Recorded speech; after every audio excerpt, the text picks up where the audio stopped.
On peut pas faire une auto-interview? Ah, moi je veux bien.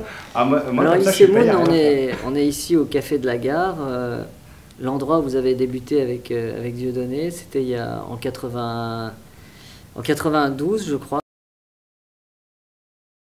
Et c'est là que notre succès a éclaté. C'est-à-dire que je me souviens d'ailleurs en arrivant là dans la cour pavée, je me rappelle qu'on était épatés parce qu'il y avait une queue mais monstrueuse quoi, qui allait presque jusqu'au bout de la rue. Et on se disait, mais merde, mais c'est pour nous ça, c'est incroyable. Et là, du coup. Et je reviens même toujours pas. Hein. Non, c'est vrai que je le vois avec un peu de nostalgie parce que, en fait, le souvenir que j'ai de lui, c'est comme quand on se souvient d'anciens copains de lycée. On les revoit petits, mignons, avec un petit cartable sur le dos.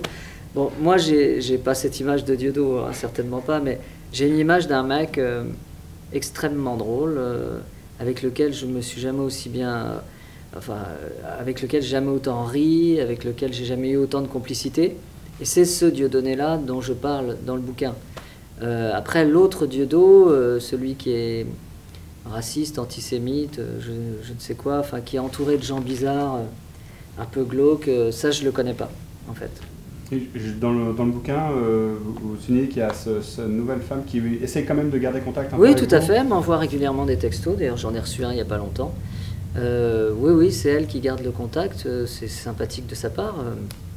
Peut-être que si j'ai l'occasion, on se reverra, mais c'est vrai que là, ça fait au moins 2 ans qu'on ne s'est pas vu. On verra bien. On verra bien. Peut-être qu'il me fera un procès après le livre.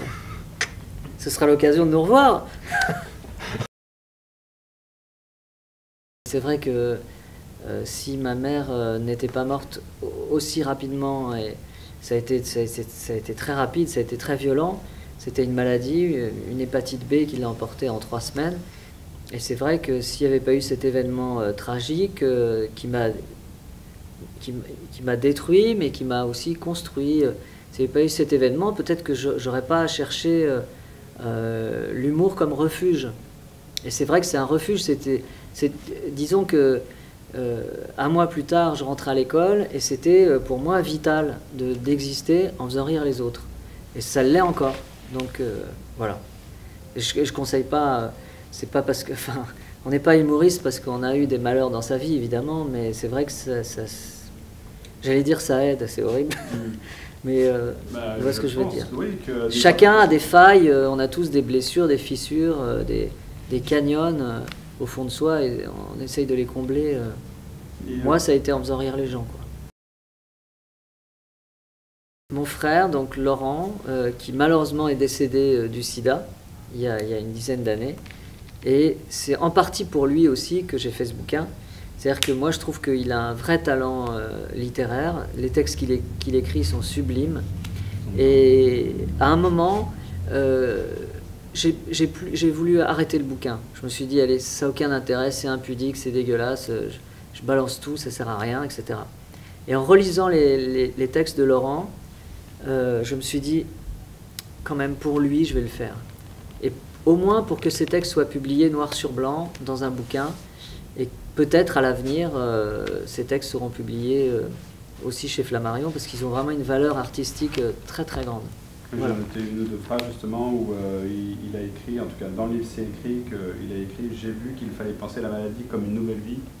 Là aussi il y avait un... Bah oui, quel courage face au sida. Un gars qui est atteint d'une maladie mortelle, mais aussi intelligent que lui. Comment est-ce qu'on réagit?